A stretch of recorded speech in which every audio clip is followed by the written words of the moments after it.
Hay que tener muy poca vergüenza para elaborar un ideario, un argumentario, 2 días después de una tragedia como la de Adamuz, con afirmaciones que trataban de repetir desde el Partido Socialista, desde el Ministerio de Transportes, para justificar lo sucedido y eludir responsabilidades. Me parece tremendo descubrir que los que están al cargo de la seguridad de nuestro trazado ferroviario, los que están al frente de empresas con tanta responsabilidad como Adif o Renfe, en las que los ciudadanos confiamos, que nos sirven como medio de transporte, tengan como máxima preocupación que no trascienda la verdad, cuando su obligación es dar con la causa para que no se repita. Claro, pero es que es la única salida que tienen en estos momentos desde el gobierno, ¿no? Y más Óscar Puente, que se ha preocupado durante los últimos meses, durante los últimos años, a bloquear a periodistas en Twitter, a bloquear a cualquier ciudadano que le recriminara algo con lo que él no estuviera de acuerdo. Y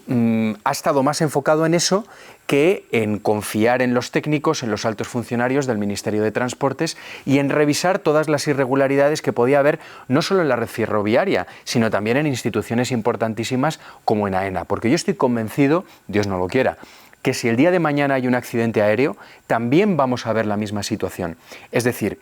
un gobierno que está más preocupado en intentar salvar su propia cara para poderse mantener en el sillón antes que poder dar explicaciones. A mí hubo algo que me llamó poderosamente la atención que ocurrió pocas horas después del trágico accidente, que fue cuando algunos medios de comunicación afines, cercanos al gobierno, comenzaron a publicar las grabaciones de las conversaciones entre los maquinistas. Eso me pareció surrealista, porque esas cintas no las tenía ni la Guardia Civil, porque el caso ya estaba judicializado. Y yo lo que interpreté en aquel momento es que el gobierno quería trasladar la culpa a los maquinistas y por lo tanto poner encima de la mesa un posible error humano que hemos descubierto con el tiempo que no fue tal. Y me parece gravísimo, ¿no? Bueno, se descartó desde el minuto 1. Sí. El fallo humano era evidente que no se había dado en este caso, porque cuando el responsable de Lirio, el maquinista al frente de Lirio, llama para dar parte de esa incidencia, que él creía que era un enganche con la catenaria, con el sistema eléctrico que va por encima del trazado ferroviario al centro de mando de Atocha, describe con perfección lo que ha pasado, cómo está parado, que tiene 2 coches descarrilados, que necesita abandonar la cabina para inspeccionar él exteriormente. Es decir, da todas las pautas que todos entendemos que en una circunstancia de este calibre, por sentido común, debían producirse. Lo que no se explica y nadie ha explicado es cómo un Alvia, un tren, en un sistema que presuntamente está digitalizado y que resulta que tiene menos resolución y menos capacidad de geolocalización que el móvil de última generación que llevemos cualquiera de nosotros, resulta que ese Alvia se pierde durante 1 hora. Se pierde durante 1 hora hasta que una de las llamadas de una interventora da parte de esa situación, confirma que no son los mismos que habían descarrilado en el Lirio y un pasajero se baja caminando para acercarse hasta los servicios de emergencia. Es decir, es todo un despropósito de proporciones mayúsculas. Sí, no, y esto lo que ha evidenciado también es la falta de mantenimiento y la falta de prevención que hay desde el Ministerio de Transportes, ¿no? Pero no solo eso, sino también todo lo relativo a la adjudicación de los contratos para renovar el trozo en el que ocurrió el siniestro, ¿no? Nosotros en el debate publicamos que justo ese contrato se adjudicó a una UTE y que dentro de esa UTE participaba una de las empresas que señaló el empresario Víctor de Aldama como que pagaba comisiones ilegales a cambio de recibir contratos amañados. Estamos hablando de la constructora Advi, que tuvo en nómina durante varios meses a Koldo García Izaguirre y que casualmente, bueno, pues fue la adjudicataria de un contrato de 60 millones de euros, que casualmente luego hubo un sobrecoste de 6,2 millones de euros que firmó Óscar Puente siendo ministro y que nadie conoce exactamente a dónde han ido a parar esos 6,2 millones de euros. A mí me gustaría preguntarte, ¿veremos a Óscar Puente sentado en un tribunal teniendo que dar explicaciones frente a un juez por toda esta cadena de negligencias? Porque la Audiencia Nacional ha abierto diligencias y este accidente está judicializado. Bueno, en este momento dudo que siga adelante esta causa en la que se acusa o se pide la investigación, la imputación del ministro Óscar Puente en la Audiencia Nacional por homicidio imprudente. pero sí lo vamos a ver sentado delante de un tribunal como mínimo para dar explicaciones, como testigo, como máximo responsable de un ministerio del que ha querido desentenderse. Es que, digámoslo claro, el Ministerio de Transportes, bajo la era Koldo Ábalos, se convirtió en una especie de centro de negocios para sus trapicheos con el material sanitario, con las mordidas irregulares a cambio de obra pública, entre la cual estaban presuntamente también contratos relacionados con Renfe. Durante la etapa posterior, que es una etapa que a mí me sorprende mucho y de la que no se habla, con la ministra Raquel Sánchez, que estuvo apenas un año o año y algo y se fue inmediatamente y no dio mucha cuenta de ese tiempo, me pregunto ahora si precisamente esa renuncia, esa salida y ese Ministerio Express no fue porque se dio cuenta de lo que había dentro del Ministerio de Transportes y quiso desentenderse. Pero luego llega Óscar Puente y Óscar Puente es un ministro que en lugar de dedicarse a gestionar, de estar pendiente de las cosas que tienen que estar pendientes, que para eso pagamos impuestos, de las responsabilidades directas que este señor tenía como administración, aunque las ejecuciones de las renovaciones, de los trazados, de las desviaciones, fueran concesiones a empresas privadas, tiene un deber invigilando, este señor se dedicaba a tuitear, a escupir a los periodistas que daban información, a los que lo hemos hecho en los últimos días contando, por ejemplo, efectivamente que AZBI tenía intereses también en Redalsa, que era la especie de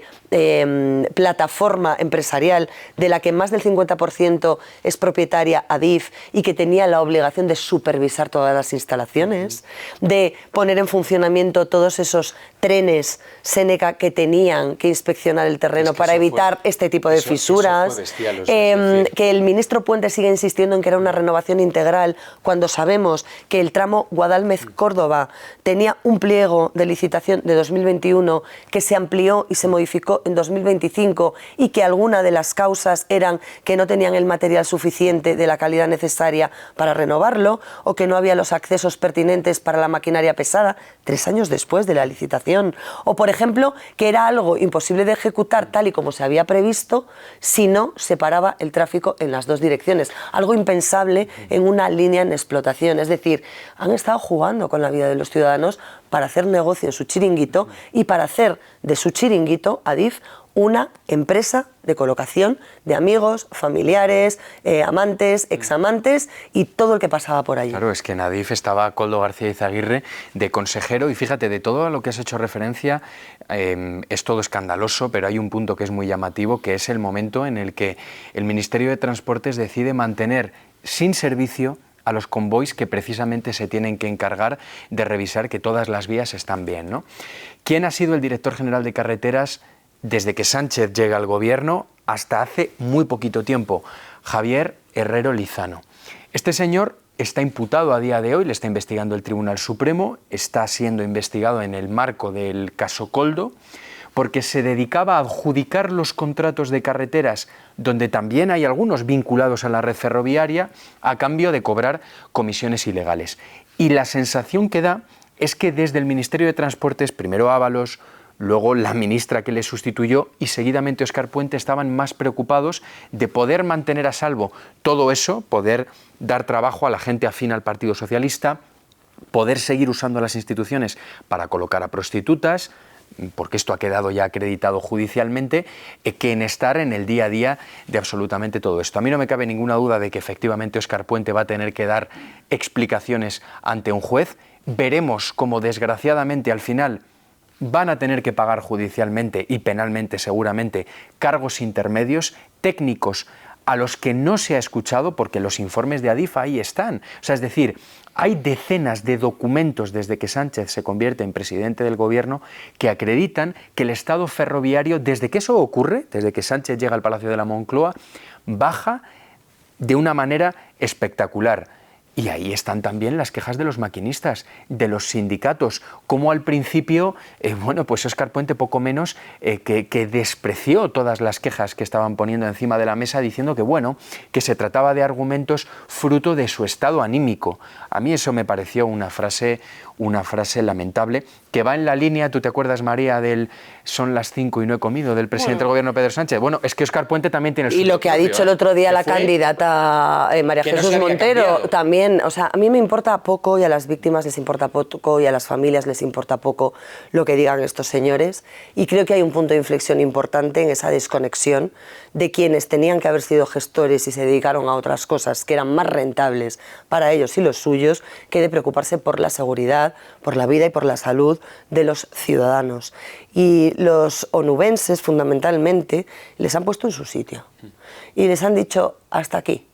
Vosotros sois los culpables, al menos desde el punto de vista político y moral. Ya veremos las consecuencias penales, que habrá consecuencias judiciales, pero aquí no os queremos con nosotros celebrando el duelo. Aquí no os queremos poniendo cara de compungidos. Ha tenido más dignidad un pueblo pequeño, donde todo el mundo se conocía, donde todo el mundo ha perdido a alguien en ese accidente, que una caterva de políticos que se dedican a farfullar mucho, a hacer muchos aspavientos, pero que a la hora de la verdad nunca dan la cara por nosotros. Y donde hemos visto también, desgraciadamente, cómo Sánchez ha vuelto otra vez a parapetarse en los Reyes, en don Felipe y doña Leticia, como hizo en la Dana de Valencia, para, bueno, pues para poner el foco en otro lado, ¿no? Y a mí eso me ha parecido, una vez más, muy preocupante, a la par que lamentable. Bueno, pues vamos a ir viendo cómo va evolucionando todo este caso.